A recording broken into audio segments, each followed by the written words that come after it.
నమస్తే దోస్తులు. ఈరోజు మనం హార్స్ రీల్స్కి ప్రజెంట్ వెళ్తున్నాము. ప్రజెంట్ దావ మధ్యలో ఉన్నాము. హార్స్ రీల్స్ అంటే మీ అందరికీ తెలిసిండేది. మన ఉమ్మడి చిత్తూరు జిల్లాలో మదనపల్లి దగ్గర కాన్లమడుగు అనే క్రాస్ నుండి మనం పైకి వస్తాము. హార్స్ రీల్స్ చూడండి ఏ విధంగా ఉన్నాయి హార్స్ రీల్స్. మనం ప్రజెంట్ దావ మధ్యలో ఒక 2 నుంచి 3 కిలోమీటర్లు వచ్చాము కొండకి, కింద నుంచి పైకి. ఇదో ఇక్కడ ఒక శిలాఫలకం కనపడుతుంది, ఇక్కడ చూడండి. ఈ స్థలం అనేది తిరుమల కొండ ఎత్తుకు సమానం అంట. చూడండి, దాదాపు 3.6 కిలోమీటర్స్, అంటే ఇంకా సగం దావు కూడా రాలేదు. ఈ హార్స్ రీల్స్ సగం దావు ఇది తిరుపతి కొండకి సమానం అంట.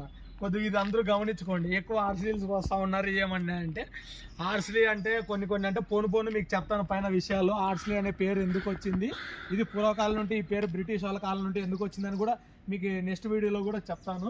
ముఖ్యంగా ఇది చూసుకోండి, నమో వెంకటేశాయ. మనం తిరుమల కొండకు కూడా ఎప్పుడు పోతా ఉంటాము. ఇక్కడ కూడా చూడండి, తిరుమల కొండకి కూడా ఎత్తు సమానంగా ఉంది. సరే, మళ్ళీ ఇంకొక వీడియోలో మీకు మరిన్ని విషయాలు చెప్తాను. బాయ్ దోస్తులు.